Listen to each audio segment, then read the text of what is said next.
Elves, one or the other.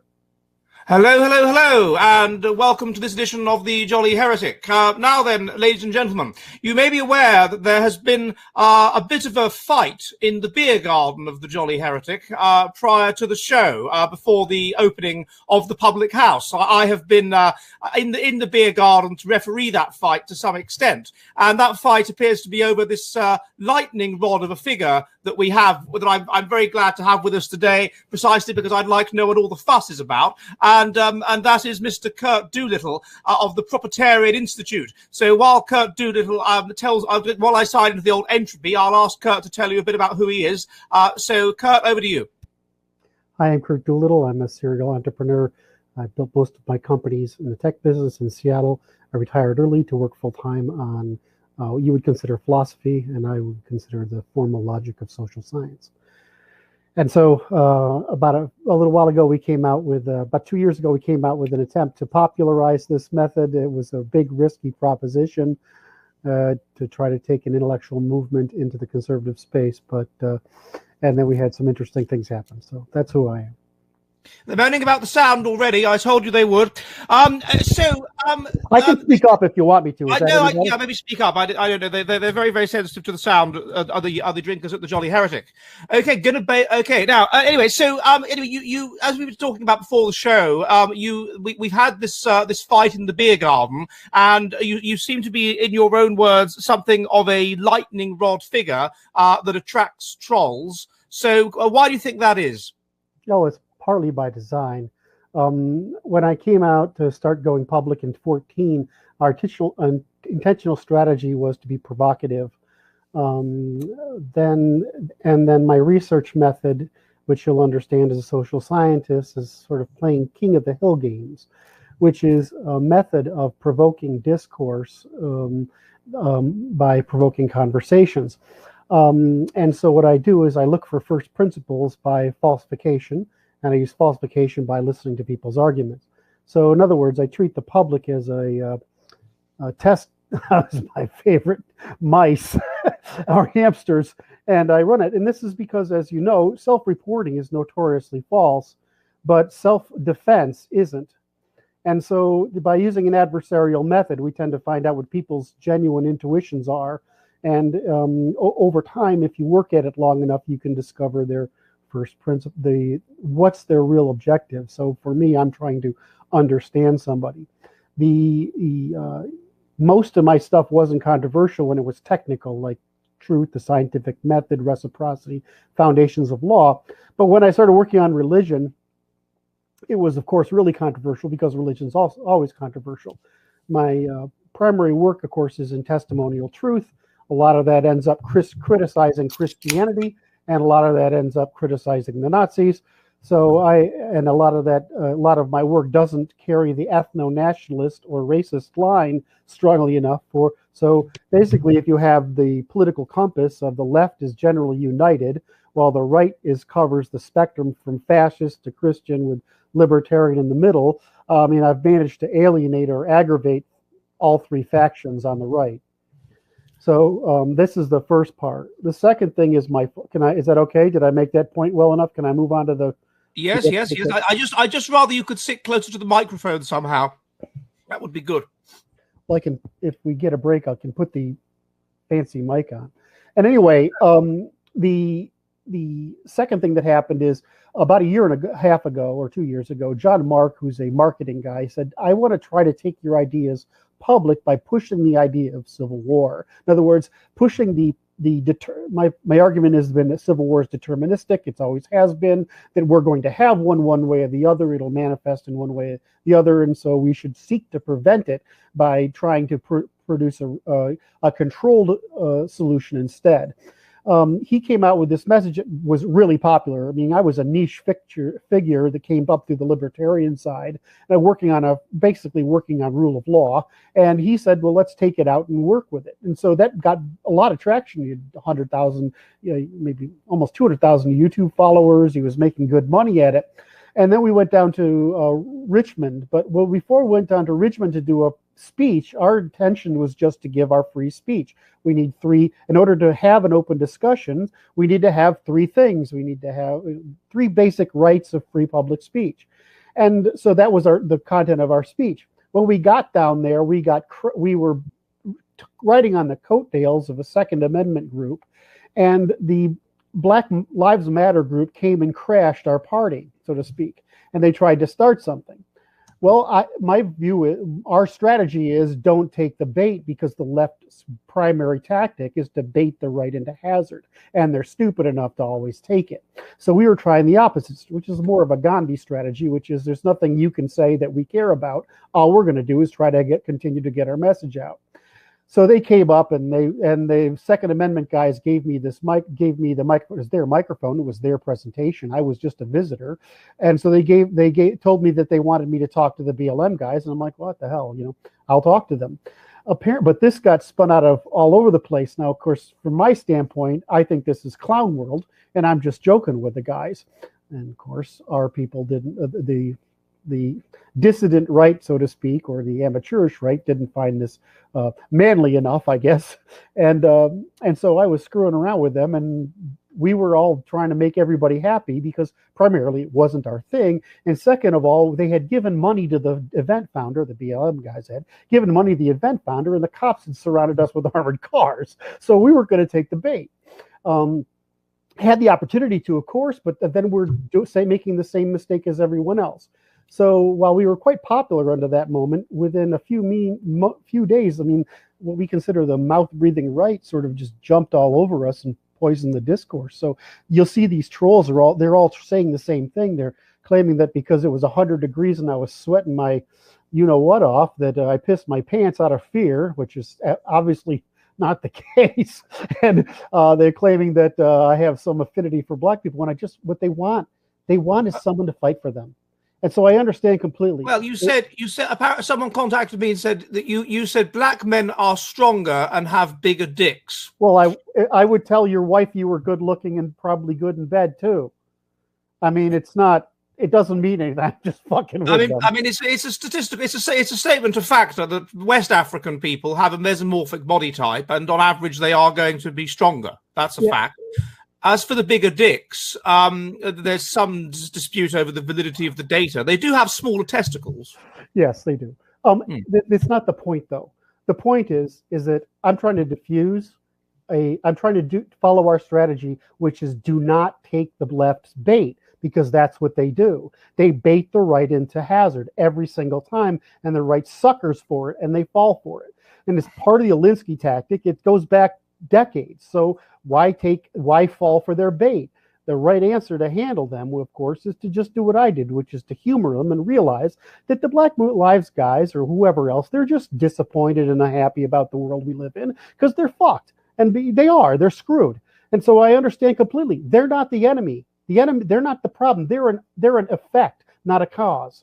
And so I want to deal with the cause, which is the organization of our political structure and the incentives that it produces and the financial system that enables it. And so I want to fix the problem. And I view taking the bait by a couple of kids, is being a moron. And unfortunately, that's not what the populist right wants. They want somebody to go up and do another Seville and get thrown in jail and burned sacrificed on the cross for them, because they won't even show up and do anything. So I mean, I don't take them seriously. They just tend to poison the well.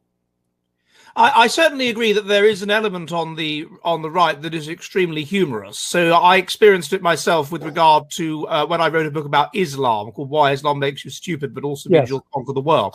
And all I was doing was just looking at there are some dimensions to the Islam and the success of Islam that can be learnt from. And so, at least if you're an ethno-nationalist, and what you want to do is populate the world with your people and triumph over other people. You want to be highly group selected. There are things you can learn from a society that is expanding, and look at what they're doing. And some people found this so upsetting and offensive, because they were saying, oh, well, look, we're at war with Islam, and you're kind of giving them succor. How dare you? How dare you look at this or try to look at this in a sort of outside way? You're interfering with it. And so I see your it's charity spiraling.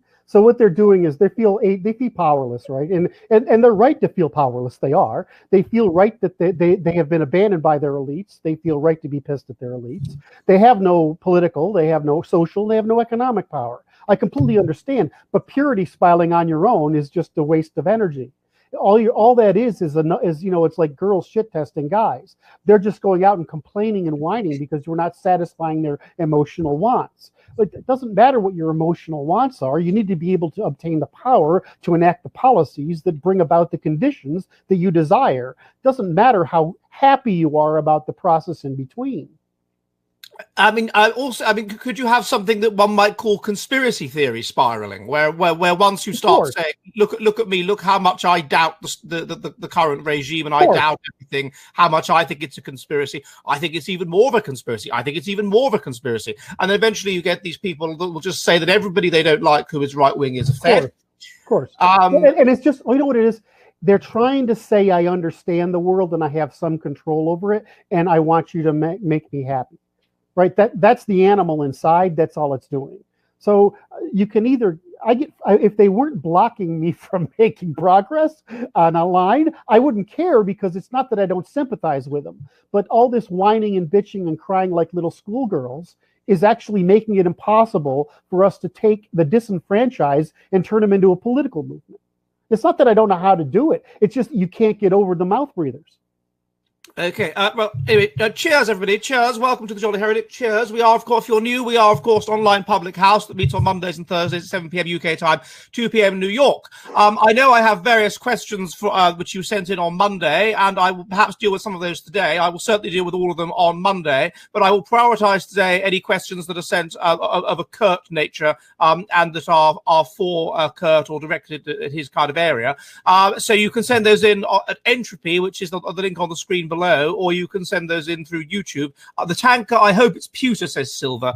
Oh yes, this is definitely pewter. This is a pewter tankard. I take risks with lead poisoning for the sake of the Jolly Heretic. Yes, Proust, everybody. Cheers, Hurgan Gurligan, K-Piss, and all that. I hear that Doolittle is a Norman name. It's like Dutton. It's a Norman name, isn't it? That's correct, except you got the proper facial structure and hair color for the nobility, and I look like one of the German soldiers, which is probably how it worked out. So yeah, your family, the Duttons, if I remember correctly, went to Leicestershire or somewhere like that. Cheshire, near there, yeah. And my family went to Somerset and then moved up the river, ended up in, of all places, not very well, and then came to the States during the Puritans. I have one of my ancestors is one of the most published and most persecuted Puritans, and so I'm who got chased all over London for trying to preach, and so I come from a lineage of shit disturbers, I guess. Oh, do you? Are you? Who was that then? What was his name? Who was that?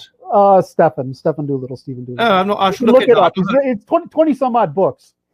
I read it and I'm like, that's just me talking in priest language instead of law.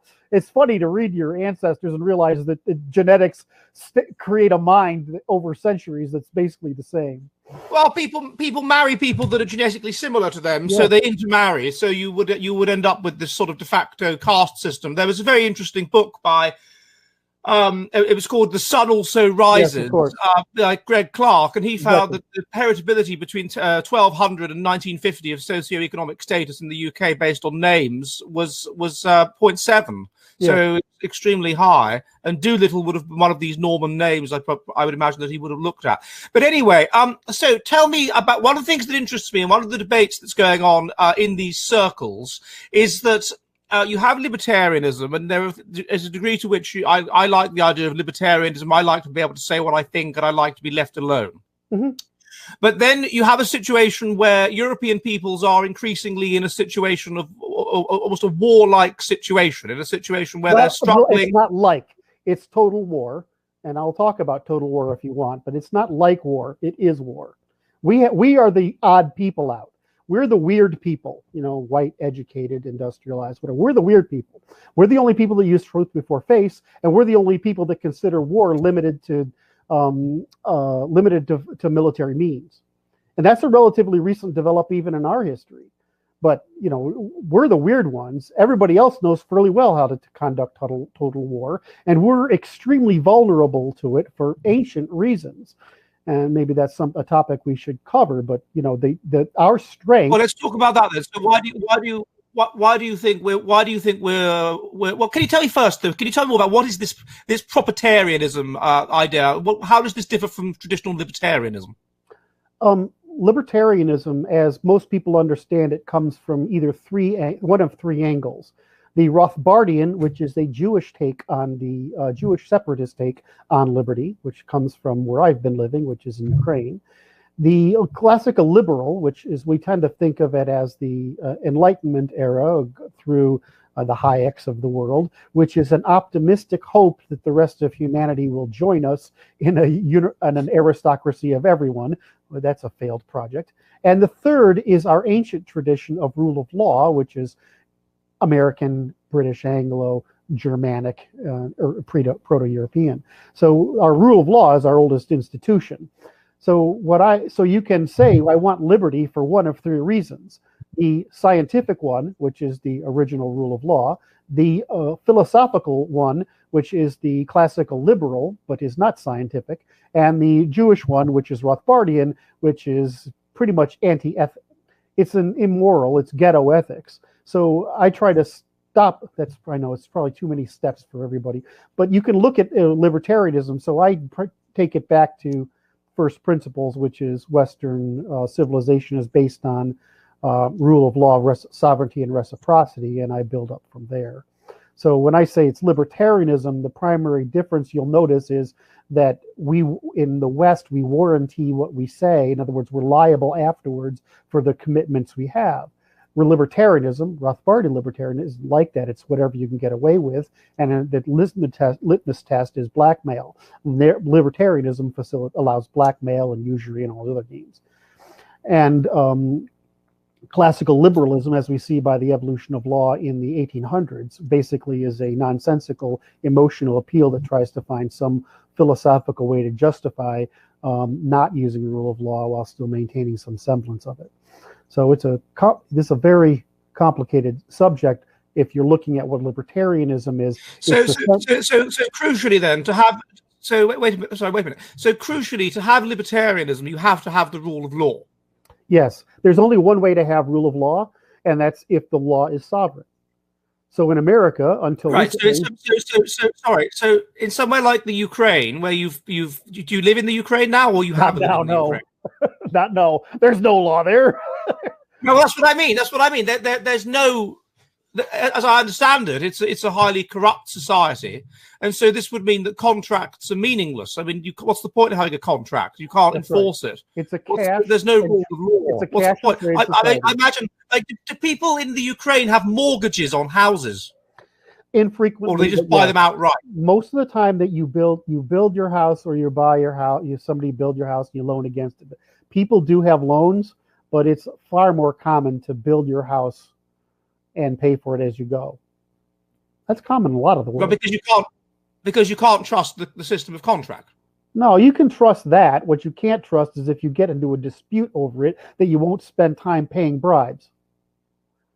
So like, I went to London to buy my girlfriend some clothes and stuff, and I come back and I have to pay $350 worth of bribes, right? It's just part of doing business. If you get pulled over they don't give you a $700 ticket, You just give the guy $20 and he says, if you do this again, next time you got to pay.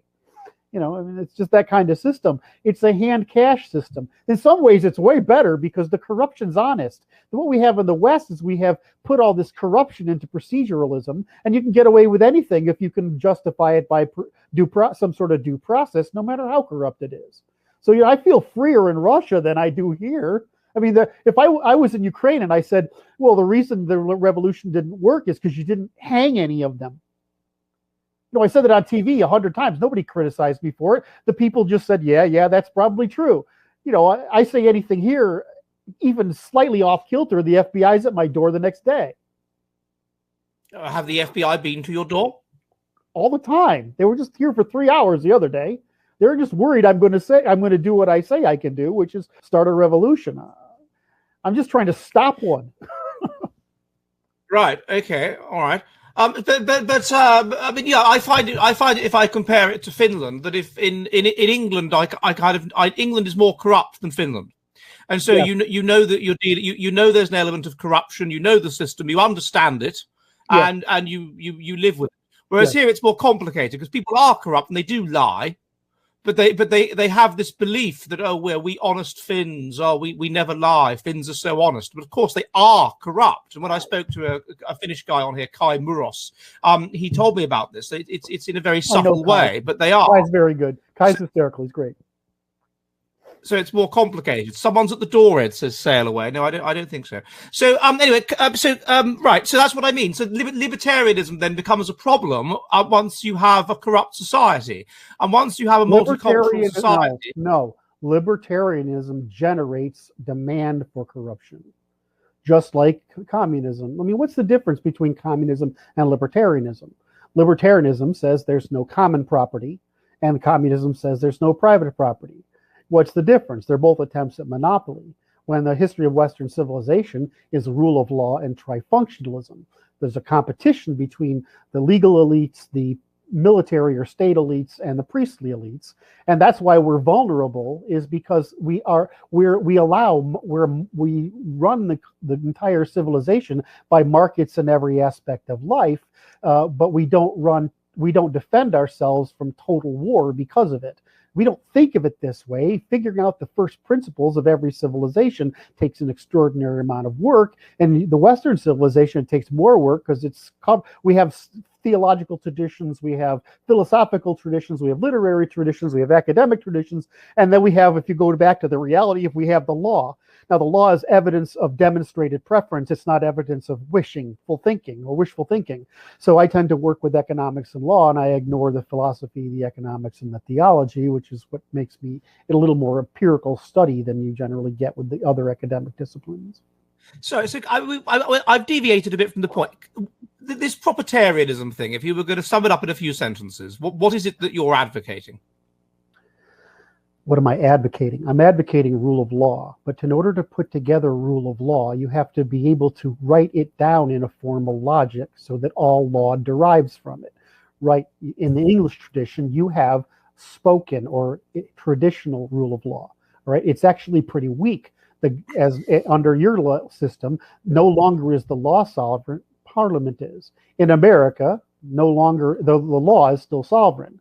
It's not really, because they found a bunch of ways to get around it. So if I wanted to stop the industrialization of lying that made possible the destruction of Western civilization from within by total war against our institutions of culture, cultural production. If I wanted to stop that total war by using the institutions that are meant to govern it and can govern at scale, how would I make it impossible to engage in these falsehoods, these false promises, Marxism, post-socialism, postmodernism, neo-Marxism, woke, PC, anti-white, and whatever?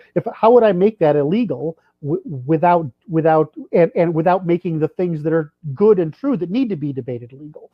So you need a strictly constructed law. Surely, if you look at the nature of English law, I'm no jurist, but if you look at from what I understand of it, you have this inherent conflict between what we might call positivism and idealism. So the positivism states that this is the judgment that's been handed down by the court. This is the judgment. This is the precedent.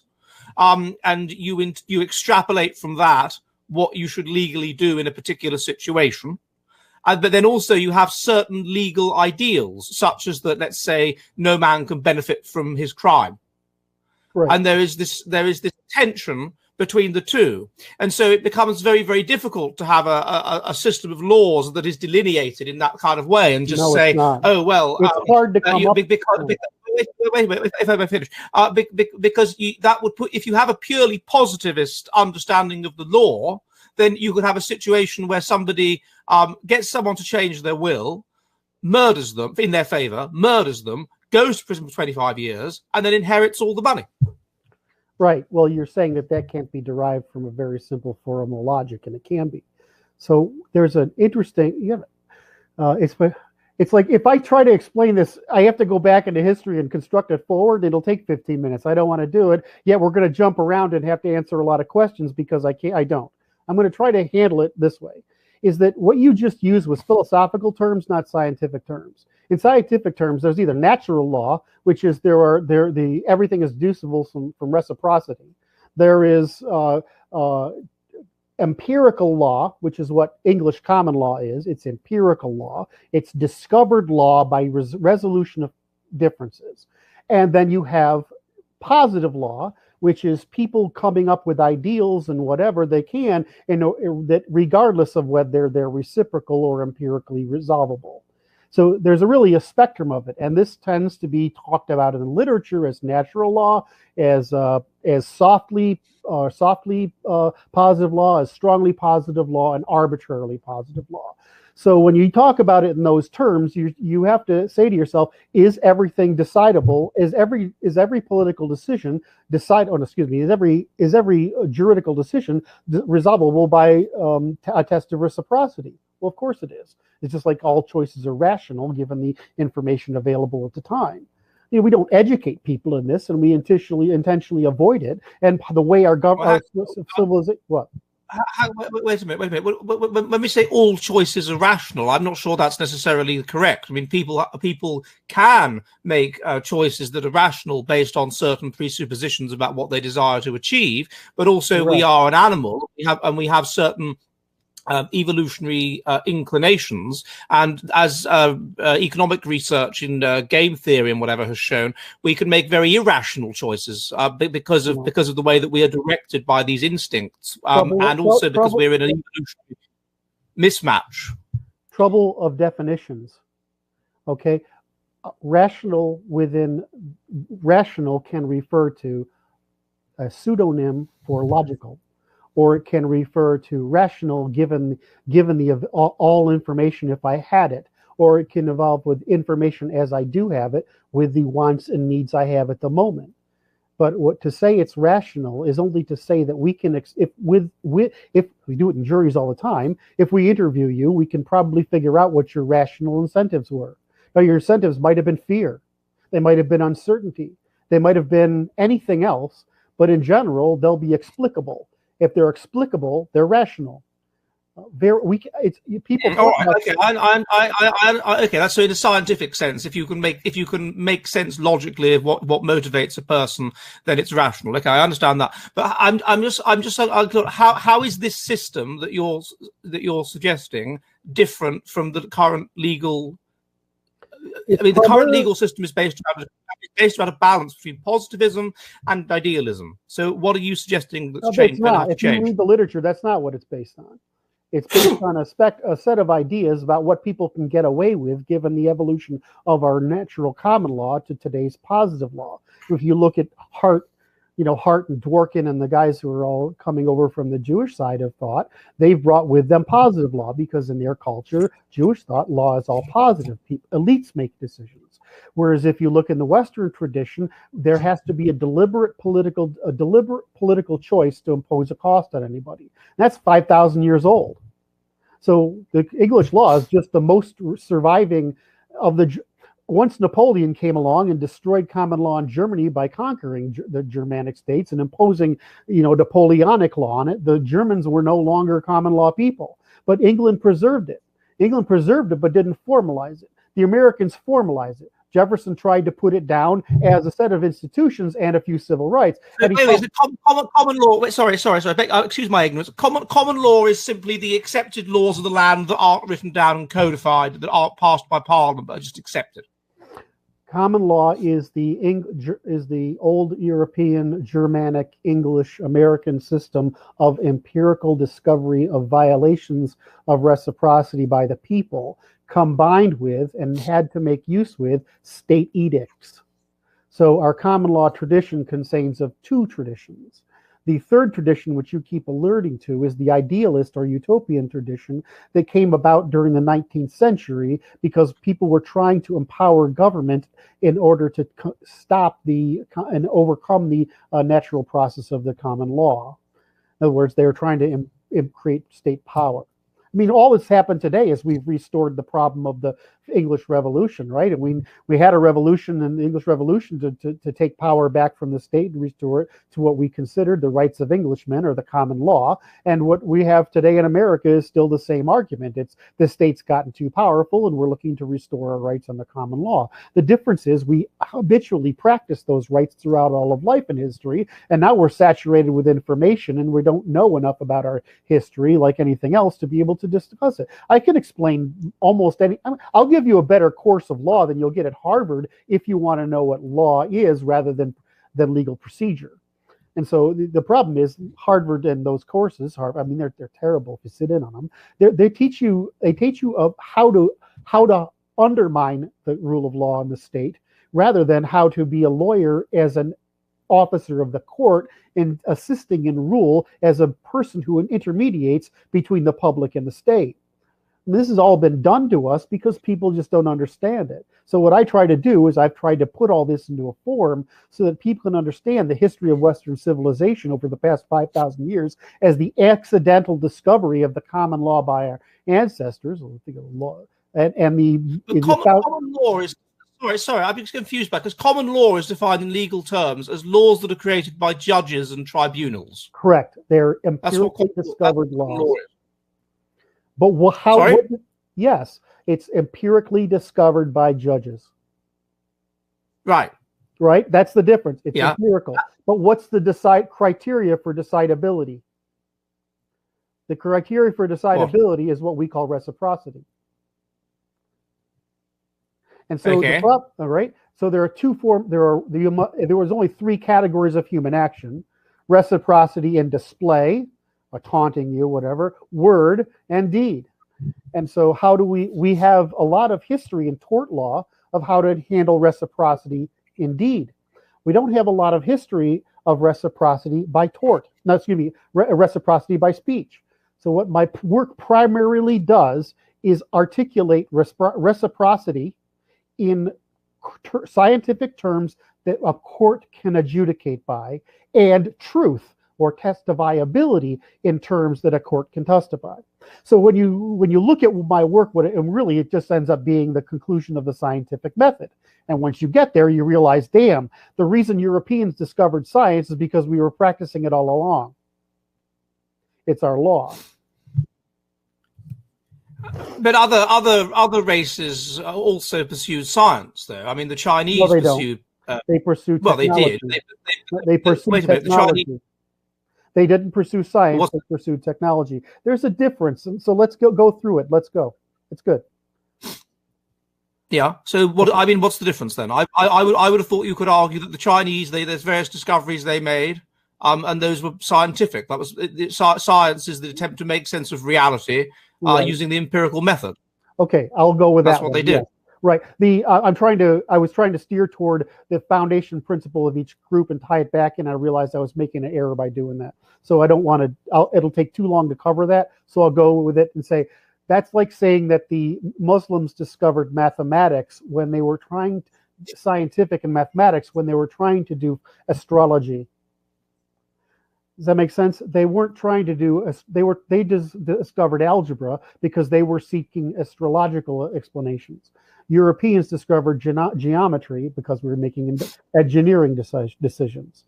These fundamental differences in our metaphysics or our original group strategy or the way we frame the world and our mythology, this stuff carries with us. It's the same reason you and I don't know, or the average European doesn't know. Well, hang on. Wait a minute. I'm not sure you could argue. I mean, someone like Sir Isaac Newton was motivated. He was extremely religious, and he wanted to understand the nature of God's revelation for the greater glory of God.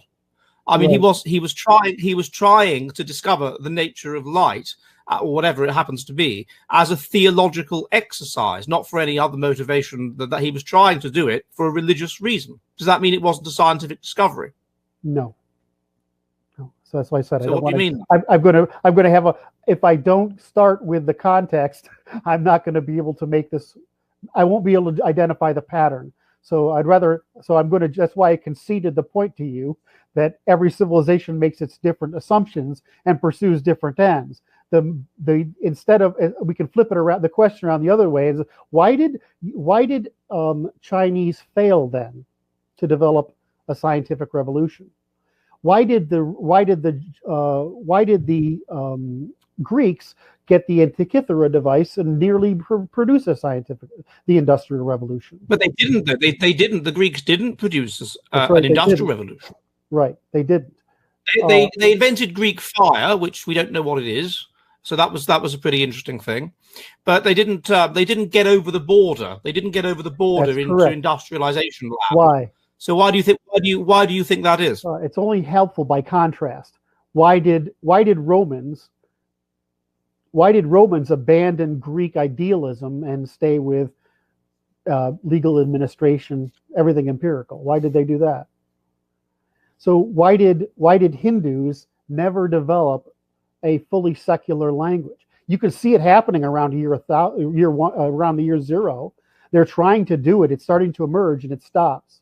Why did Chinese? Well, sorry, wait a minute. What do you mean by secular language? What does that mean? So, law as administration in the Roman sense as a pragmatic and purely procedural method, free of religion and ideology, a pragmatic, empirical system of thought.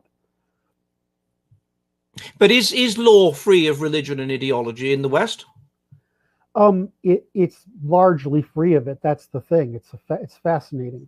So what you it comes down to it, though, because when you swear that you're going to tell the truth in court, it's a religious act. When you swear on a Bible, you're saying that I accept I swear before God's punishment that I will tell the truth. The question is, when you're testifying, when you're speaking testimony, you're speaking face before truth. I mean, who on earth does face before truth other than Europeans? Anyone? No. I mean, the Middle East, it's still heroic to lie, and it's almost painful to get Indians to speak. They're doing it now, but it used to be painful to get Indians to say anything other than what's pleasing you, and that is true. And it's difficult to get East Asians to tell you the truth because I have a Japanese colleague who is fascinated by this. I've done a paper with him on why it is that even though they have higher IQ than us and they're cleverer than us, they don't invent things. And this is the thing. He's got Kenya Kura. He's absolutely fascinated by this. And we had an idea that even with art, that the only society that has produced realistic art is the West, and including Greece and Rome. And he puts that down. One thing you could put that down to is intelligence, but that can't be the case because they're cleverer than us. So one thing is just some kind of obsession with truth that you only get from Western people. Now I can start. All right, let me try to make it. I mean, it's a joy to talk to you because this. So, in the round after the Bronze Age collapse, most religions and social orders and philosophies came into play as civilization reconstructed itself. And so this is called the Age of Transformation by some people, if you go to study Karen Armstrong's work, for example. So if you go through that period, all civilizations developed pretty understandable group strategies. And in that group strategy, they developed a sequence of institutions. So this is what gets interesting, is how many ways are there to coerce human beings? Well, there's simple force, there's remuneration or trade or bribery or benefit, and there's ostracization, religion. So you have the state, the faith, and commerce. So, but when you have commerce, the institution around commerce is equality, so therefore it's law. So what happened in the West for completely unique reasons, which we can understand if we study the economics and politics of pirates, is that the West developed law first. That was our first institution, the common law. And it was the common law of property. It was the only institution that was possible for raiders on the steppe, especially as they moved inward. So our law is our first institution. What's the first institution in China? The first institution in China is the state. The state came about, then the philosophy came about, and they didn't produce religion. Europeans produced the law, then we produced the state, but we didn't produce religion either. The Indians produced the religion. They failed at production of the state and failed at production of law. In the Middle East, they began with religion. They somewhat succeeded at state formation, although they were fragile, and they never made it to law. So when you see these institutions, what happens is there's always this dependency on the prior institution. You have your geography. I don't understand how you can say that the Middle East didn't make it to law. What is Sharia law other than a system of clearly set out laws? Well, and the Old Testament, Leviticus has a series of the book of Leviticus has, and Exodus has a series of set out laws. Because you mean they're law by analogy. So the difference is the state. If you do this, we punish you. That's a law. Right. And what's the difference between our law and theirs? It's empirical. Yeah, well, it's empirical. What is it based on? What is their law based on? What is their group strategy based on? What is China's law based on? What is their group strategy based on?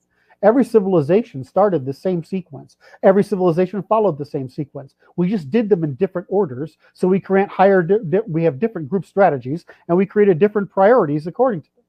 So it's just that we were lucky, and we developed law first. We were military. We made the entire society a military. Everyone's militarized. There had no underclass. Those people were the conquered. And so we developed the military, the state to manage themselves and conquered, and we didn't get into religion until Christianity came by and gave them status. We didn't get into religion. Of course, there were religions prior to Christianity. We know from the Saxon period that you had people that were practicing both religions, that were practicing pagan and Christianity concomitantly. Okay. So what I said was institutions, right? So I said, what formal institutions can you develop? There are three. There's only three means of coercing people. There's only three formal institutions. Now you can mix and match them, but that's all institutions are describable in these three means. Did we have a formal institution of Germanic law in Europe? No. They were widely varied. What would make it a formal institution as opposed to an informal institution? Written, consistent. So it has to be written. So it has to be written down. Bureaucratic. Perpetuated, producing an institution, a hierarchy of people who persisted. There wasn't one. The closest thing we came to was before they were eradicated was the Druids. We had the temple priests in the southern areas, but the reason but we forget that the temples functioned as banks, and they had a lot of other reasons. So, if you look at the temple religions, I mean, you and I would be going out and doing ritual, priestly, what we consider priestly work. There were priests, but they weren't institutionally politically powerful. You look at what is the institutional power in the Middle East? What is the institutional power of the Catholic Church? What's the institutional power of Orthodoxy compared to what's the institutional power of, say, the Confucian bureaucracy or Lao Tzu's soft religion or Buddhism? I've been to Orthodox churches in Sami land, and they're used for everything. They're used as a church. They're used to sell things. They're used to sell food. They're used as a mobile shop. What I said? because there is an operative legal system in Lapland, and you said that if it's not an operative system, if the temples are also used as banks.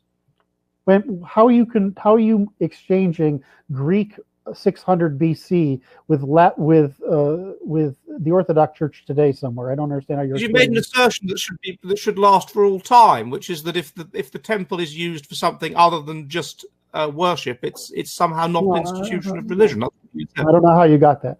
I said that there are three means of coercion. Civilizations tend to develop those three means of coercion in formal institutions.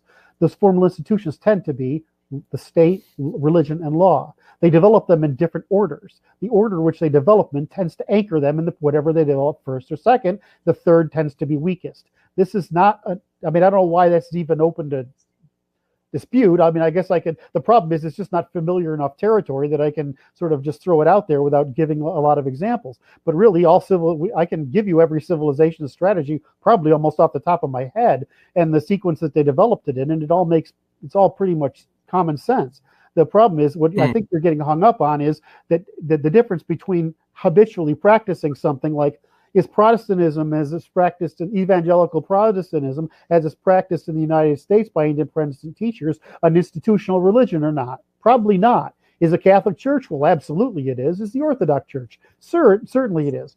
Are all these other factions? I don't know, because I don't know enough about them. So you have an institutional religion. It means it's got some sort of formal doctrine, some set of elites that have to climb a power structure, and it tries to insert some civil, economic, or state force into empowerment. Usually churches are resistance movements. It just so happens that Islam went monopoly and destroyed everything it could get its hands on. Okay, well, we're about halfway through, so I'd like to say that if you're new to the Jolly Heretic, hello, hello, hello. We are an online public house, meet twice a week, Mondays and Thursdays, 7 p.m. UK time, 2 p.m. in New York, and discuss based science. And also, I get on people that seem interesting to me, or who, whatever. And so, if you have any questions, you can of course send them in all the time on Entropy or on YouTube when we're on, or when I've set it up. And we are, as I say, online public house. So do we get a beer in or whatever? Where is Woodley? I don't know why people keep asking that. Woodley left in August. He discussed why, and that's that. Do you drink a beer? They're just, hey, what? That's just their way of supporting you. They're just saying something positive because they're supporting you. That's all. Okay, all right. So that's that. Now, I have some questions that have been sent in. A great drinker at the Jolly Heretic seems to be from Portugal, and he is called Yao Escudo, and he seems to be a big fan of yours, Kurt, and he sent in a number of questions. And so, first of all, he says, propertarianism in a nutshell. Punish parasites by enforcing reciprocity, punish politicians for lying, and expand property rights to include community and genetics. What do you think of that? We call it, there's three, the foundation law is basically two things. It's reciprocity. Reciprocity is splay worse indeed. Once you do reciprocity and splay word indeed, you get to say word. And so there's two forms of reciprocity. The third thing is, what are we reciprocal against? One of the things in libertarianism, as you see, is that they never say what property is consistently. And we use it as demonstrated interest. In other words, it's purely empirical. So that includes anything you pay a cost to demonstrate an interest in. So yes, I mean, basically it means we extend the prohibition on fraud or misrepresentation not only to physical property, but to physical normative and informational commons. In other words, we make it illegal for politicians to lie. We also make it illegal for leftist, Marxist, postmodernist, white genocide academics to have a job. Oh, that's an excellent idea. Now you think you can't do it, but that's the trick in my work. As I say, if I talked about what I really love and what I do, it's formal logic and formal operational logic. You guys probably use syllogistic logic or analogistic logic or verbal logic, but I use procedural logic, which is what computer programming is. So in essence, it's a computer programming. Think about it this way. Formal structured law, strictly constructed law, is equivalent of a programming language for law, except that as a programming language is instructive, and law as a language is prohibitive. So you say what you can't do. Anything you can't do, you can do, and that's really the as a person that's been told that they are a high functioning autistic. I must say I do like the idea of it being a crime to lie. Well, I think I'm no different from you. Excellent, absolutely excellent idea, which I fully support. All non-autistics are nasty fucking but see, liars. this is why I love these followers, is they can tell you in 5 minutes what's essential. And yeah, it's true. He's right. It's basically how do you take the American Constitution, reform it so you can't lie anymore? Because the reason we're vulnerable today is we don't have any defense against total war. It means non-military warfare. Matter of fact, we open the doors to non-military warfare and let it ravage and rape and pillage all day long. So what I say is, you can come up with every solution you want, but you'll get around it. The solution you can't get around is science. And science is, you can't deal with their reciprocity and display word indeed. And here's what the criteria is. And you know what? It's rock solid. You never, ever, ever in a million years getting around it. I would like it if they got some sort of way that you could reduce any academic article to its fundamental logical axioms. You can. And then sort of feed that into a supercomputer. You don't need and make that work out whether it's false you don't need a or computer. true. It's that simple. Because if you it's literally that simple. The problem is that people are extremely good at lying. And I have two things I would disagree with you on, which is the IQ and group selection, which would make an interesting conversation. The second one is Christianity. I'm a big fan of Jesus' teachings, and I would consider myself a Jeffersonian Christian, reading the Jeffersonian Bible, which is just what Jesus said as a philosopher. So that's how Christian I consider myself. But the problem is Christianity is taught with the Abrahamic method of deception, and the Abrahamic method of deception is the same system of argument that's used to create Marxism, Marxism, neo-Marxism, postmodern, PC woke, and anti-white. And so all we have with woke is the new Christianity. So the problem is, that's why all these Christians hate me, is because I say, well, the problem is, if you want to hold on to this stream of argument, I can't outlaw the enemy. But the only problem with it is that what if you want to get your soldiers to lay down their lives for the society, and so you need to inspire them? Blood. Can you tell them lies to do that? It's funny, but you don't need to. They're really good. No one laid down their lives for logic. Crap. It's all crap. It's all written post hoc. If you look at why men fight in battle, it's for the guy next to them. If you want to get men to sign up, it's for nation. If you wanted to get men to sign up before 1914, it was, here's some fucking loot and booty. Let's go pirate raid. I mean, you could go back in English history and look at what men had to sign, the contracts men signed to fight for Henry V. I mean, it was like, how much shit can I steal? Yeah, but they had a notion of fight, of believing in something greater, in something eternal.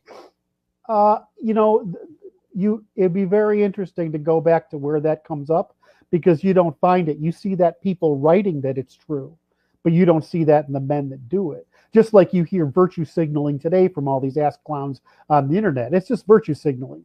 The other is, why do people show up? People show up for common interest, because they can get out of being a farmer, for God's sake. It's the worst fucking lifestyle in the world. It's brutal, it's boring, it's time consuming, you'll die young. I can get out and see the world, and I can get fed, and I can steal shit. That's what most war is about. So when you go but the inspiring the nation to make sacrifices and whatever, that's part of nationalism. That arose under nationalism. I have to go to the next question. Yao Scudo says, Kurt, how is John Mark? Hope he comes back. You have to say who John Mark is. He won't. You need someone with his skill to translate your autism to the masses. You're a fine philosopher, but you need a charismatic face for propertarianism. Who is John Mark? About 2 years ago, a marketer named John Mark, who I actually don't know his real name or where he lives or anything about him. I just know he's married and he has kids. He's a marketer. He came and approached me and he said, I want to take your stuff public. I think I can make a movement out of it. Can we organize the dissident right into a political force so they're not continually stepped on by everyone else in the world? There's enough of them. They're pissed off. Can we do it? And so I said, well, if you think we can. And he went out, and by December, between August and December, he'd already had like 100,000 followers. So, I mean, the guy certainly hit a nerve. But what happened is that, John is a grown up. He peaked out at, 1 million views on his videos and 102 or 200,000 followers. And the problem is, it's not enough money for him to go full time. And and we were at too much risk of being deplatformed. So he just when the FBI shows up, scares the hell out of his family. He makes the rational decision to say, okay, well, I went with the Doolittle this thing, and we went out and tried our best, and the mouth breathers jumped all over us for it. And we can take some blame for not educating them on our strategy ahead of time. We probably should have. That's probably our fault. But he went, and then he said, I can't do this anymore because, frankly, if we're going to be shouted down by mouth breathers, and we're going to try to turn these ramshackle bums into a political movement, and they're just pissed off raw nerves, we can't do it. So he won't come back because he doesn't believe it's possible as a marketer to fix the right. He doesn't believe it's possible to turn the right into the dissident right, at least. In other words, the people who were the initial alt-right activists, he doesn't believe it's possible to turn into a political faction. And that's what our goal was. He was supposed to be the politician. I was going to do what I do in the back office, and that's it. So We failed. I mean, we failed like everybody else has failed. These guys pick on everybody, but the truth is every single person's failed. Why? It's the man in the fucking mirror. Okay, David Gagnon says, my uncle was at Normandy Beach. He wasn't there for booty. No, he wasn't. No, nationalism. There are plenty of reasons people will go. Nationalism is one of them. A moral cause is one of them. So there are lots of them. My point is that there's no evidence you need religion in order to inspire people to war. Well, there is evidence. If you look at computer models, then groups that are ethnocentric are more likely to dominate over groups that are not. And one of the things that strongly correlates ethnocentrism. Sorry? Ethnocentrism is the optimum strategy. Rule of law is the optimum strategy. A judge, a queen like Saint Elizabeth II is the judge of last resort. That's what that means in the law. People don't understand what that. So there's a religious dimension to it. Then there becomes a religious dimension to the law. Isn't it? I've got a lot of. We'll go back to it if we have time, but I've got to go. Kurt says, Java Scudo, will Propertarianism recover from the July 4th event? What's that? In my opinion, it's the most pragmatic philosophy out there, and it's the only one that offered any real lasting solutions to our situation. So what's the July 4th event? What's that? It's when we went down there, we got the BLM guys and the right wing online, the Twittertariat, so to speak, tore us apart. And again, we know who did it. We know who organized it. We know what it was about. We know who these people are. And they're the mouth breathers on the right. But, there's a lot of mouth breathers in social media on the right. And they were enough to say, well, we'll never get through the noise. So, if you say your answer question is, Propertarianism is just my research name. It doesn't even make sense. I might as well call it judicial science. Or social science, but if you say that the result will be my work will live on and the constitutional reforms will be there, but to say that am I going to try to, or is anybody else going to try to take a political leadership over the right when it's a clusterfuck, then the answer is no. I mean, you guys are the problem. Learn that you're not right. Learn that you need to have leaders and that you need to compromise, because what you're all looking for is you're looking for somebody who feels what you feel to lead you. And that's exactly what won't get there. I mean, when you read Charles Murphy's book, The Bell Curve, you'll thought it was about race. What it was is that you're no longer able to get access to your elites. And that means you're going to be disenfranchised by your elites as well. And so without elites, what are you going to do? And that's how you're acting. You're acting like people will be abandoned by your elites, yet when elites come around to help you, you shit on them. All right. Okay, so Javascudo also says, Kurt, I liked your constitution. Did you ever finish it? I think your qualifications for what race someone is was solid, as well as your compromise with Christianity. Can you speak on it? I think it's too technical a subject at this point. Well, give it a go. The Constitution requires three novelties. The three novelties are the definition of man, so that we can't have any more fuzzy language about what men and women are. The foundations of law and the rights and obligations that are natural to law, and then the structure of a state. That's the fourth piece. The structure of a federal state. So the first part I feel is very, very good. The rest of it I'm still working on because I want to change some of our policies. I originally meant to have this come out as being somewhat threatening, and now I want it to be more accommodating. So it's a tremendous amount of work. You got to realize that I'm one guy, and we had the Federalist Papers and 70 of the greatest minds of the European Enlightenment in a room for 6 months working together 10 hours a day. And I'm one guy. I can't compete with that. And honestly, what terrifies me is I can go to the Federalist Society and maybe find 3 others.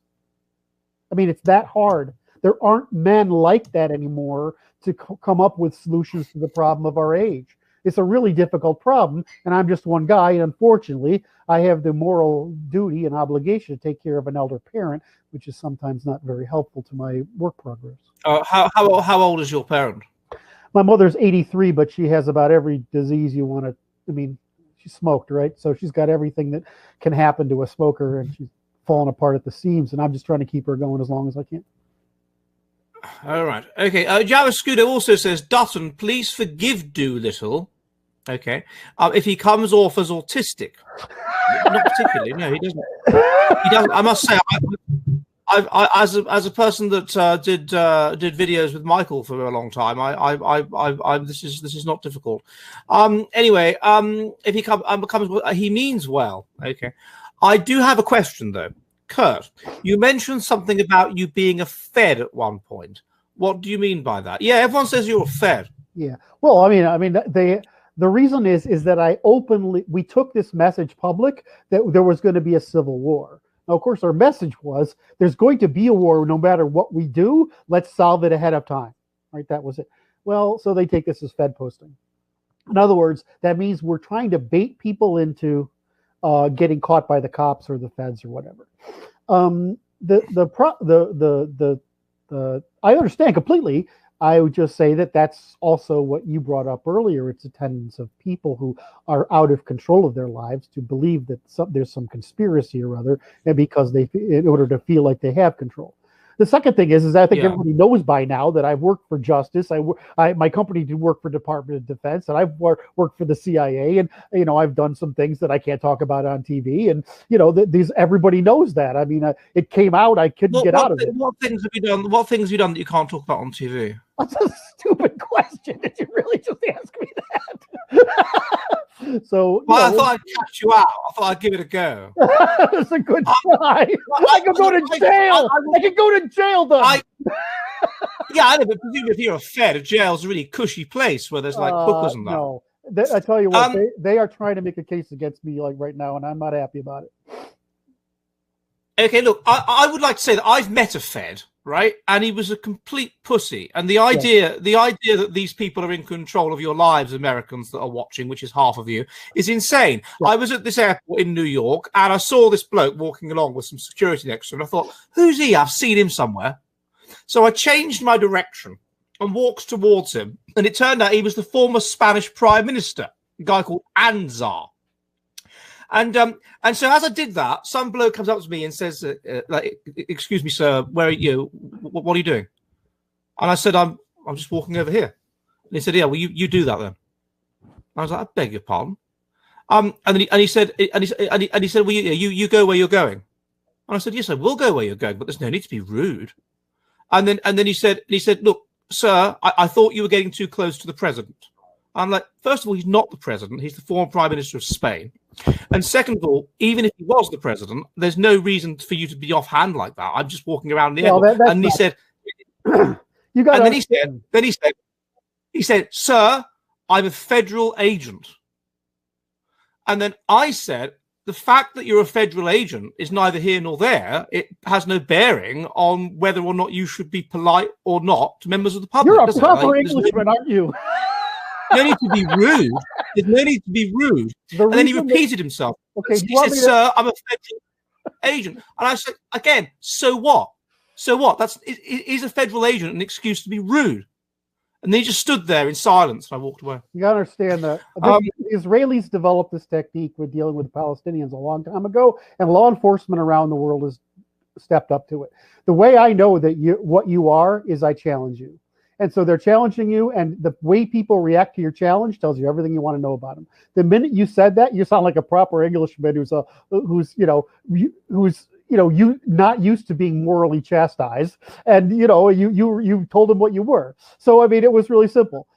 I go into soldier mode when they do that, and it's like, "Yes, sir. What did you say to me, soldier?" And it's fine. You just try to make the person I always think about it. I'm trying to help the person in law enforcement understand I'm not a problem, right? And so the thing is that we should teach people, here's how you deal with cops, here's the feds. It's just they're trying to stay alive, right? I mean, I don't know. So they're rude as fuck. But I mean, I think it's funny. Russians are really good mannered. Russian cops, they're fantastic. I love them. Yeah. I would like to thank Mr. Peter Sellers for his £20 donation. Thank you very much, sir. That's much appreciated.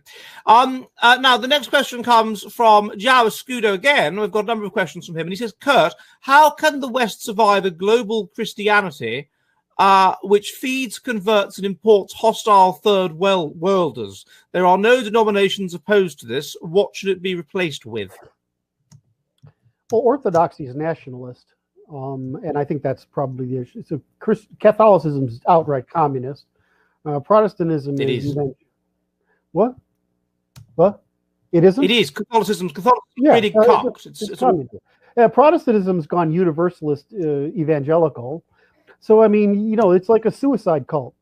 I don't know what to do with it other than say, okay, well, contrary to what everybody said, it really, if you're going to have a Christian religion, it needs to be orthodoxy. Personally, I don't, the future looks pretty grim, which is why I've spent so much time on religion. Now, I actually have a fairly good idea what the next generation of religions would look like for us. I understand what the church did and how it failed to reform. It really, it's just some bad timing. But so it's possible to reform our religion to be more adult, so to speak. But I mean, it's going to have to do something because Christianity is a suicide cult. Well, you say that, but the people that are having the most evangelical fundamentalist Christianity, the faithful Christianity, is a suicide cult. Oh no, that's the opposite of true in the sense that they're the ones that are having babies. Well, it doesn't matter if you have 2.3 or 3.1 and the other ones have 5.9. It doesn't make any difference. And if you look at it, and it also presumes it makes a difference to what white people will be like a generation hence. Okay, maybe I live in numbers, but because the heritability of religiousness is 0.7, so it's highly genetic. Well, like it's 0.7 genetic. I want to know. Tell me, because I don't know this. Is religion practice intergenerationally transferred, or do we know this from twin studies? Because I don't know the answer. Or yeah, we do know this from twin studies. It's 0.7. It's 0.7. Okay. So and it's as heritable as. And it's because they're empathic, right? No, it's partly that, but it's right. Also just the religiousness. They're just religious. Believing God strongly and other adaptive things, ethnocentrism and physical health and mental health, and even being right-handed. They all correlate, and so. Wait, tell me about right-handed. I don't know that. I mean, right-handed. So people that are left-handedness is an expression in part of high mutational load. Yes. So people that are less religious, more atheistic, are more likely to be left-handed. I did a study on this a while ago. Interesting. That's interesting because generally left-handedness is a failure to develop. So what is exactly? So you can fail to develop because of genes or because of the environment or a combination of both. Mm-hmm. So I just like to I'd like to know this because it's what's troubling me is is that if religiosity is a developmental issue, what is it? In other words, if the religiosity is produced by good development, or atheism is not, right? Then why is that? Let's not say development. Let's just say genetics. So, well, for example, autism is negatively associated with being religious. Of course, it's associated with bad development, and it's associated with left-handedness, because left-handedness is associated with testosterone, high testosterone. Right. Well, that's just the so. Well, no, women as well. Women that are like it, it's the same. And women are more likely to be right-handed than men because they're lower in testosterone. So, well, we're going off topic a bit, but it seems. I want to go here, but I don't want to take it off topic. Well, I've got a lot of questions. I've got a lot of people want to ask you questions. You know what I mean? So, but it's a fascinating area, and it seems to me that we're basically the genetic norm under harsh Darwinian conditions is to be religious. And so that's associated with genetic, with mental health, with physical health, with right-handed. We deviate from that. Well, because it seems to promote, as you say, empathy, pro-socialness, not thinking life is pointless, not wanting to kill yourself, whatever. It's probably greater lateral connectivity. I mean, something along those lines. That's also the great issue. That's highly just that you mature longer, because we know right-handedness occurs less if you're in the womb longer. It would make sense that this is the same thing. It's just that you're getting. You're quite right. That's a very good point. It's a slow life history strategy. Yes, so it's probably just lateral superior lateral connectivity. That's what I right. say. Yeah, but that can be genetic as well as to do. But Course, anyway, absolutely. look, that's a very what are your good point. questions? Well, yeah, I've got to do the questions because they've paid. Okay. Yaoscudo says Galatians 3:28. There is neither Jew nor Greek. There is neither bond nor free. There is neither male nor female. God, that's very personal. That's very very left wing. Yeah, that's fucking evil. Ye are all one in Christ Jesus. Egalitarian proto-communism with Jewish mythos.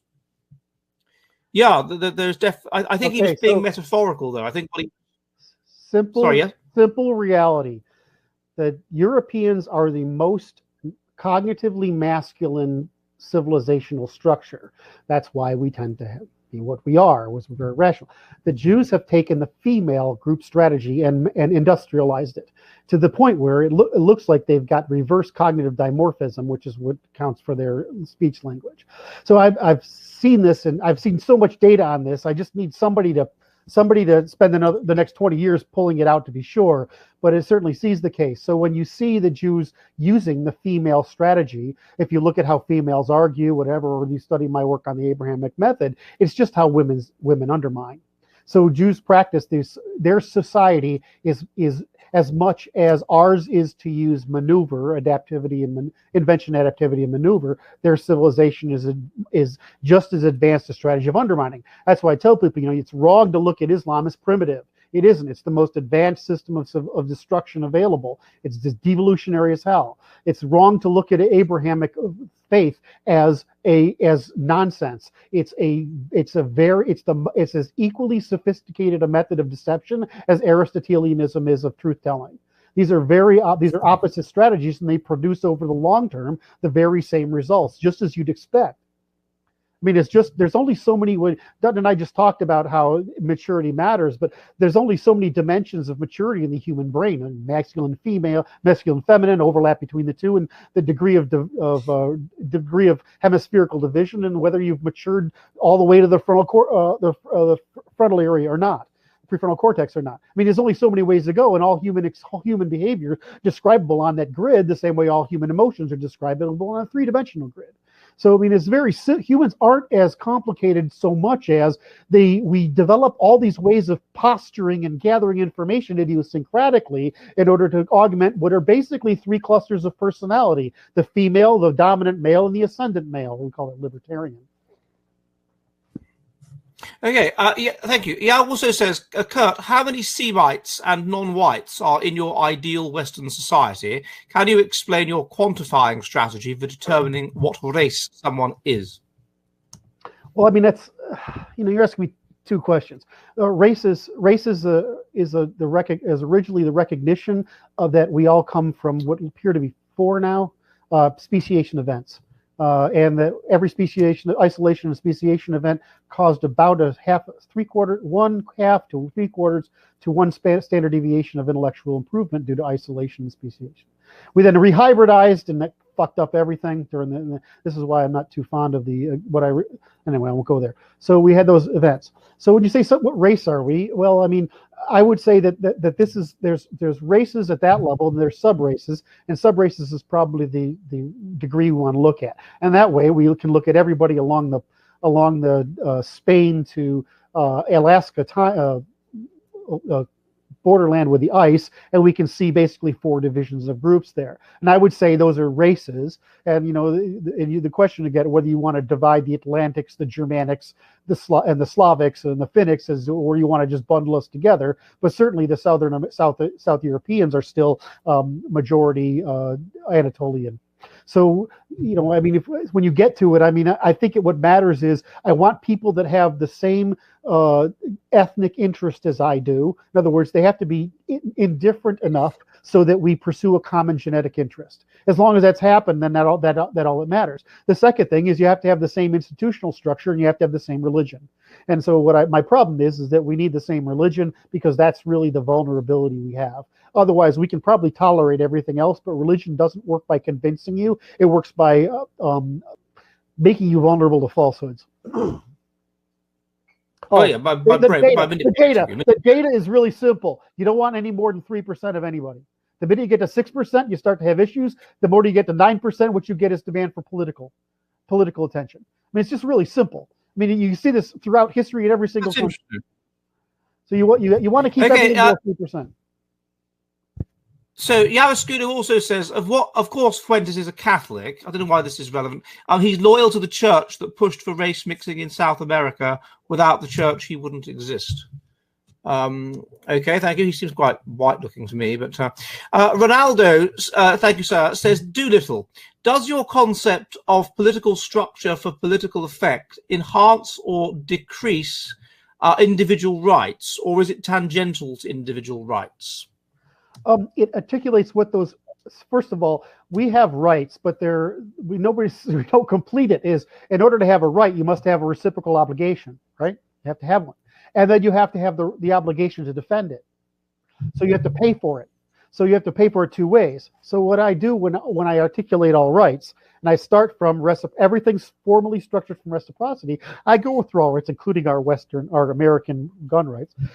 Is I construct that from first principles, and I say you have this right, you have this obligation, you have this obligation of defense, or it's basically insurance.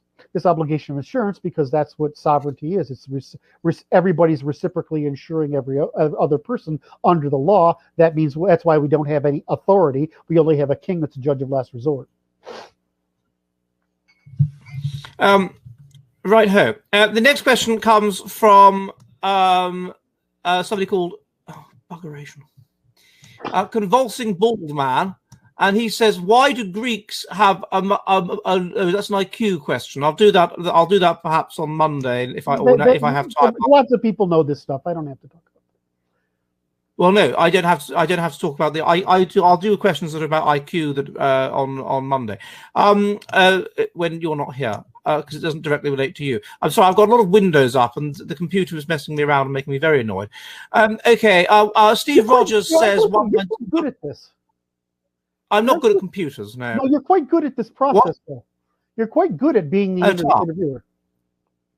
Well, you've got to, yeah. I like to think so. I like to think that if I have guests on, I can successfully interview them. You know, maybe one day I'll get to interview the Pope. Steve Rogers says $1.99 unboxing. Thank you very much, sir. Steve Rogers says is a great donor to our channel that makes some excellent thumbnails for it. $5, and he has a picture of a pair lifting some weights. Carrot on the Moon says he has a wide face. Is he a genius? This is a reference to you, Kurt. He has a wide face. I have an enormous head. No, seriously, I have an enormous head. Well, so we know from the research that was done by Francis Galton that there is a correlation between literal head size, not just cranial capacity or encephalization quotient, literal head size of about 0.3 and intelligence. So we've got that. He's is he a genius? I'm not sure that a wide face correlates with being a genius, sir. A wide face correlates with testosterone levels, high testosterone, wide face. You get any increase in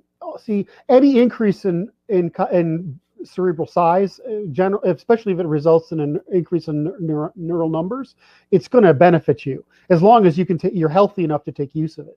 The problem is, you got to be healthy enough to take use of it. You got to be sufficiently developed to get it. I mean, people pick on me because I'm autistic, but it's what I really have is just I have the pattern recognition. And so I see. Autism is pattern recognition. Yeah. That's so I have a terrifyingly good memory, and I see patterns, and I can pretty much work 14 hours a day, and I have always been able to. So it's sort of like what is that populist writer that writes about things? It's sort of like in sports. If you have six months earlier, you're always going to, if you're born 6 months earlier in the year, you're always going to defeat the kids later in the year during school, right? It's the same thing for me. I just can accumulate more information. So and in this era, I've been able to do cross-disciplinary work, which would never have been tolerated, because I tried by a dissertation committee. Nobody would ever give me permission to study every field that I have. No, that's true. And I think you mentioned this on Twitter, didn't you? It's now much easier to do cross-disciplinary work because it's running the internet. It's just there, yeah. And a lot of what I do, I mean, I started off in theology and have moved into sort of science, and it would be possible to do that in an earlier era. Carol on the Moon says, Yes. I was going to say I studied law and fine art, and I graduated with fine art. Because I'm an effete snob, It's not, but I learned everything. But I learned everything else, really, just because I can. Just teach myself everything. Well, yes, and that's the thing. These non-autistics, they don't understand that. They can't pattern spot, and so everything has to be qualifications and formal qualifications stuff, because they can't think originally like autistics. That's their problem. They have to be taught. Anyway, Carrot on the Moon, £5. Thank you, sir. Says, does the guest agree that conservatives should have many children?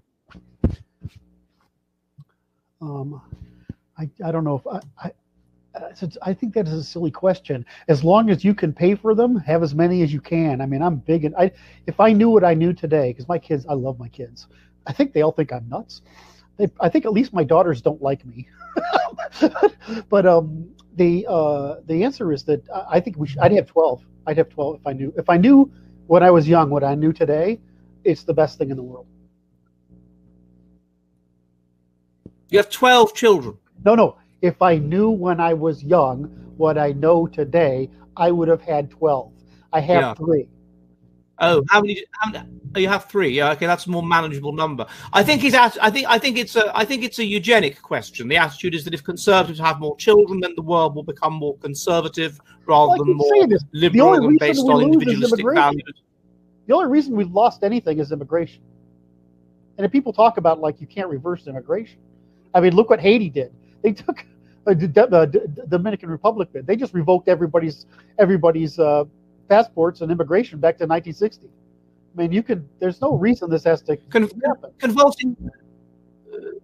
Convulsing Bald Man has asked me if I can answer his question before the end of the stream. It won't take a minute. All right, if I have time, as you've asked so nicely. I would search it and you'd get a better answer. But all right, if you want a quick answer, I will do it at the end of the stream. Okay, the next question comes from why do women love horses so much? Surely you want me to Surely you want me to research that one rather than just come up with a silly answer. I know the answer. What do you think the answer is? I'm not going to say it. I want to bang I bought a woman $100,000 Hanoverian because she was hot. Right. That's all you need to understand. Okay. No More says, did you watch the Keith Woods video titled The Implosion of Propertarianism? And if so, what did you think of it? I try not to listen to people with IQs lower than the room temperature. Well, I know Keith Woods personally. I don't think he has an IQ lower than the room temperature. I think he's a rather intelligent chap. If he is, I don't anything to do with that. Those are the kind of people that play these stupid troll games. I just don't waste my time. He's not playing stupid troll games. He would have intelligently analysed. All right, I'll go through and I'll watch it just because you said that. Have a look. It's worth having a look at. Okay. The next question comes from. Oh God, why is the computer bugging me about today? From No More, and he says, "Do you work for the American government?" No, I don't, and technically, I didn't.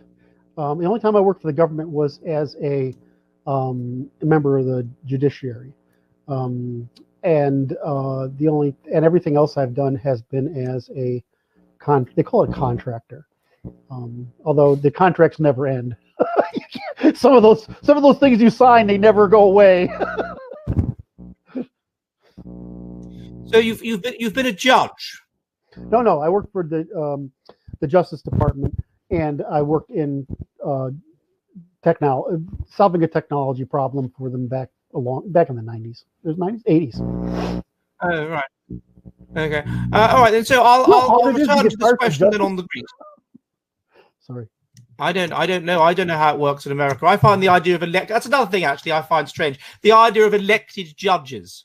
I would have thought that judges need to be above party politics and things like that. And it's not a good idea they'd be elected. But they shouldn't be. It works really well. The French system is the worst you want to have. So whatever the French do, don't do the opposite. Elected judges like elected sheriffs tend to be the best you can get. I don't know. I haven't researched why that is, but it certainly is the truth. And if you look at the American system, it's highly adversarial, unlike the English system. It's highly adversarial, but it tends to work amazingly well. It's just costly. So where you guys in the UK and the continent in general pay high costs of constraint on what you can do, there's almost, I mean, I own a company in London, and Jesus, what a pain in the ass. So whereas in the States, I mean, the only reason you have to pay anything is if you end up in court, and even then it's just a matter of coming to some resolution before it goes somewhere. If it goes somewhere, you know, it has to go before a jury or a judge. You've probably really screwed up. Our system works great, honestly. Okay, we have a question. System works great. I mean, our judicial system here, our judicial system and our medical system, absolutely fantastic. But you know, I mean, depends on what depends on what. Well, your medical system's pretty. I understand it's fairly expensive, your medical system, and if you have serious medical problems, you're going to end up. I'd be dead if I was in any other country, because I got a scar that goes from here to here, and I'd be dead. So I'd be dead. So you know, if you get sick in America, the second time I've been dead almost 3 times. The third time I was in the operating room in 90 minutes. So I don't know. I mean, if you want to, I could tell you this: if you want daily care, colds, flus, allergies, whatever, you want to be in an ex-Soviet republic. Believe it or not. If you, I've been in the medical care in the English system, and I have no idea why anybody thinks that nightmare is good. And I've been through surgery in the Canadian system, and it's free, and you get what you paid for. But I mean, America is one of those systems. If you can make it to the middle class, everything is better. But it's crap to be poor. It's crap to be poor in America. I mean, they literally have them living in like bloody sheds. I was on this Red Indian, Native American reservation, Navajo Nation, and they literally are living in sheds. Well, but look, anyway, I want to answer this last question, which is from bloody hell, from there's this terrible problem with the thing. From Convulsing Baldman, why do Greeks have a much lower IQ than in comparison with the city-state days of ancient Greece? Is there a prominent Turkish admixture that contributes to this? No, I don't think so. I think that in the city-state days of ancient Greece, they may well have had a similar IQ. There has been subsequent selection pressure for IQ. It has been more intense in the northern areas than it was in Greece, and so IQ was disproportionately increased in the northern areas in comparison to Greece. Yep. Secondly, in ancient Greece, it would have reached a peak. Then there would have been a civilizational collapse in Greece, and while that happened, these dimensions of civilization, farming and whatever else, would have moved north, discovered further south, taken on by people that were more intelligent because they were adapted to a cold ecology. That would have then selected farming, and more technology would have then further selected for intelligence in those ecologies, and thus pushed intelligence up.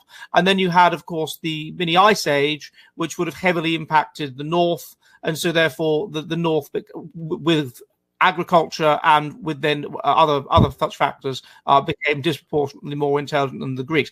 I'm not aware that it's due to Turkish admixture, sir. No, there doesn't actually appear to be that much Turkish admixture. In the Greek population, they seem to be quite similar to the population they were before. There's less selection for intelligence in the Greek in that area of the world. It's not just Greece; it's all the countries in the Balkans, Croatia. Whatever, they all have IQs around about 90 because the selection pressure is weak. All right, well, I'd like to thank Kurt for coming on. As I say, I've never had such a controversial episode of The Jolly Heretic, and so that was quite interesting, and it was quite interesting to know what it was all about. And for those questions I haven't answered, I will see you on Monday at 7 o'clock UK time, 2 p.m. New York, where I will, of course, research them and I will answer them. And so thank you for tuning in, and you've all been saying all these terrible things about it, but I've got over 1,000 people watching, so it seems to be you quite like it. So thank you for tuning in, and see you on Monday. And goodbye. Kurt, was there anything you'd like to say before I finish? You're charming, and I appreciate your work, and thanks for having me on. Thank you for coming on, and thank you very much. It was good. It was a pleasure. Okay, thank you, and goodbye.